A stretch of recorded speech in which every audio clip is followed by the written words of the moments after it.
Dawson Rider with you. Hey YouTube, Dawson Rider here. This is going to be my review for the GoGo 5 Special SHODO figure set, aka Power Rangers Lightspeed Rescue. If you don't know, these are essentially like premium versions of the SHODO figures where they actually paint the figures, but unfortunately they don't paint the weapons, which we'll get into that. So let me just start off with the accessories because I'm going to cover the accessories a little bit weird because I'm going to show you basically what you get, but I did not put the stickers on because the only reason I picked this set up, because I'm not personally that huge of a Lightspeed fan, was because a friend of mine wanted it and he's letting me review it, but he wants to put the stickers on himself, and I didn't want to put the stickers on anyway, so it kind of worked out. So you have stickers right here, which are for the V-Lancers and all the Thermal Blasters and the main weapons and stuff like that, and I'll have pictures on the box so you can see what they look like. So that's kind of unfortunate, I get it. I'll do a sticker rant at the end, but just to look at the box anyway, because it's kind of cool, like you have a cool shot there, and then they all just fell over, so I'll pick you guys up later. But you're doing the same pose here, just cooler, but it's a really cool box, so if you're a box collector, you know, it's got some really cool stuff on there, which I really dig. But on the back, you can see some of the accessories, like there's the V-Lancers when they're all painted, and then, you know, you can set them up like that. And then with the Rescue Bird in cannon mode, you can set them up like that. And then there's all the accessories with like the stickers on them. I wish they were actually painted, but so you get an idea of that. And then I'll show the Rescue Bird off here in a second, but the accessories sheet shows that it can separate into all the different pieces and how you can change the configuration if you want to and how to do all that stuff. And then before we pick these guys up, just to show off, here's like the unpainted Rescue Bird, or unstickered rather, which is actually pretty neat. I like that you can change it up and move the little methods around. Like I just put it in its bird mode for this, but when you get it, it basically comes in cannon mode. But it's pretty neat even without the paint. And then all of them, which I'll get to in a second, have like a kind of molded holster version of their blasters. But then you also have a regular version here that's like more of a regular colored one. And then you have the baton mode as well. And then you have the Thermo Blasters, which again aren't stickered because I just showed you the stickers, and then this little add-on piece here. And then right here, this is the little piece they all have too. So if you're displaying them with their blasters, you have like a non-holstered version. Although it looks like a popsicle that they clip on their waist. Then you have the V-Lancers, which is a pretty solid mode, look even better, I'm sure, once you get the stickers on them, which are one of my favorite weapons, so that's pretty cool. And then each of them, in addition to the little hands they come with, like right in their little packages, they also have a bunch of different hands. You have it for all of them, they have their own little sheet. But like, when you take them out of the plastic themselves, they each have like a holding weapons hands and a pointing hand like right next to them, but then they each have their own little sheet of fingers. Well, I guess that works.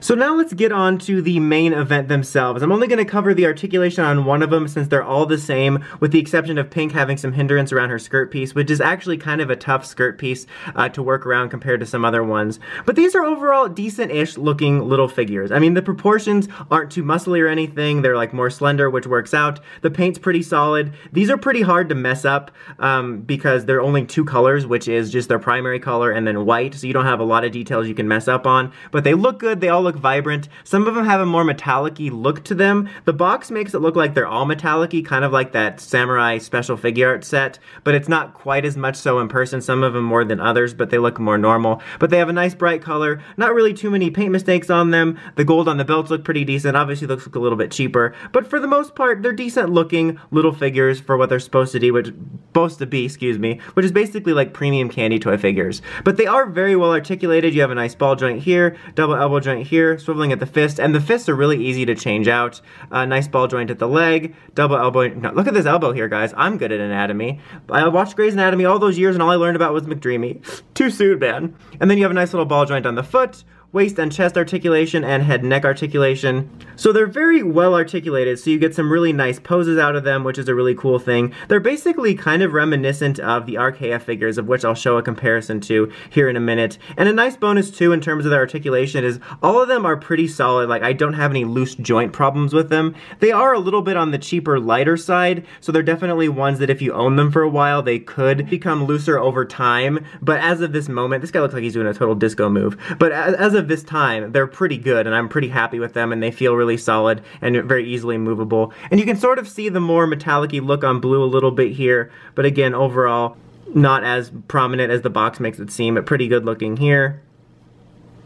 Then you have yellow here, which is a bit of an interesting case because in Japan, if you didn't know, in GoGo 5, this was a male, and we did female here in Lightspeed Rescue, but, you know, we used the footage, obviously, so it's still not inaccurate to the footage. That overwhelmingly male, so it's not like it's going to be super odd if you're only a Lightspeed Rescue fan, and I still think it's a pretty good-looking figure if you're a Kelsey fan, and I don't think you have to worry about it too much. It's not like, well, I guess they kind of worked around that with the Time Force figures, but I say it's not like Katie, so if they do Time Force, like Time Force Yellow was a lot bulkier.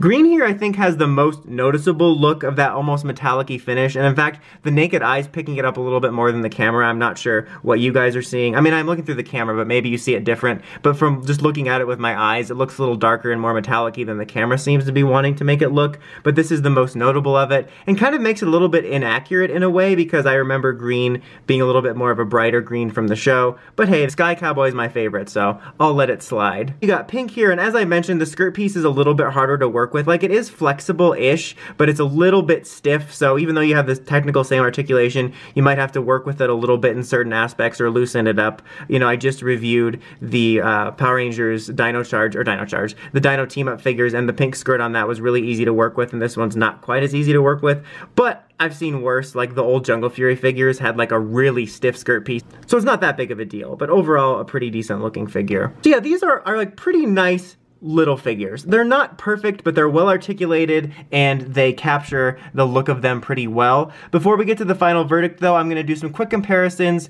to some of the older Lightspeed figures and then some of the other figures in Power Rangers and Rider lines just for speed. Okay, so here we have them right next to the original 90s version. Kind of ignore the yellow one. This was one of the gimmicky figures that I have as a stand-in until I can find the regular release yellow. But for the core four, it's the same. And you can obviously see they're quite a bit taller and they're done in that classic Bandai America muscly style, although pink isn't quite as bad. Like, not perfect, but not quite as bad. But they're obviously much more better proportioned. The details are honestly kind of the same, because it's kind of hard to mess this one up, kind of like MMPR, where it's just basically two colors, so it's really hard to mess that up. So the details are the same, but obviously these are much more accurate proportions and stuff. As always, these like older ones are kind of more fun for people that just like to collect like the retro figures and stuff like that, or if you're just really keen on the helmets lighting up. And then obviously, you know, the Titanium Ranger only exists in Power Rangers, so you're not going to be able to get one to stand in with this. The only other option is the Action Hero Lightspeed Red Ranger figure, which I'll put a picture up or a screen cap of right now. But then obviously with that, you can only get red and you can't get the other four. But I would say that's the next best option in terms of the regular figures you have for these, at least that I know of. I'm going to use blue here as a scale model here for the sake of simplicity. He looks so like stranded and alone there that I've zoomed out. But here he is next to, this is a basic Beast Morphers 6-inch Ranger figure from, well, the basic line, to give you a scale there. And then right next to it here you have Lightning Collection, which is a little bit taller than him, so you get the general idea of the proportions and quality and scale of them compared to the most readily available Ranger lines, because, you know, we could get, I mean, we probably will get a Lightspeed figure in the future for them, so, you know, that's something to consider for these, and I think it's probably going to be overall a little bit cheaper. And then real quick also, I wanted to highlight it right next to an RKF figure, which, even though these are quite a bit smaller, reminded me of this type of figure. And even though I'm not a fan personally of the stickers, I would love to see Sentai do something like this, where it was kind of like a marriage of these two, where you get decent details on the figure like you have with the RKF. Maybe not the best painted weapons, but you're getting a pretty solid articulated figure in the main line without having to buy basically a weird premium candy toy, especially since Sentai figure arts are pretty much non-existent anymore. And it's unfortunate that there's not very many options for good Sentai figures outside of the vinyls and stuff like that. So just thinking about the comparison of these two, even though obviously, like I said, he's a little bit larger, these very much remind me of these, and I wouldn't mind seeing Sentai do something like the RKF line. That's about it for this one, guys. Overall, though, this is a weird set for me. I think these are neat little figures. Not perfect, a little on the smaller side. You know, the proportions aren't perfect. In some of the areas here, you know, you can definitely see, like, all the joints and the quote-unquote toyness of it, because they're kind of meant to be, like, a little bit more of a high-end candy toy, which is why I've never been into the SHODO lines with the stickers and everything. And I like that these, though, you don't have to put the stickers on the figures. I know it would probably cost more, but I wish you didn't have to do it on the weapons. Like, put the stickers on for me. I'm not your maid. But if you're into stuff like that, I think, and if you're a huge Lightspeed or GoGo 5 fan, I think this is a neat set to consider. That being said, I would be more interested in picking up sets like these for figures of Sentai that we haven't gotten, or Sentais we might not get like Zyuohger or Kyuranger, because, you know, we have stuff like the Lightning Collection right around the corner, and there's other options. So I think this is a neat set, some pretty solid figures, but I honestly don't think they're quite worth it for the price. I know they come with a lot of stuff and they're pretty neat overall, but I just don't feel like they were worth the price that I paid for them, or my friend's going to pay for them, or anybody's paying for them, but you know what I mean. But that's about it for this one, guys. Until next time, don't forget to like, comment, subscribe, and climb the steps, entering that bell, notifications for my videos. Dawson Rider, signing out.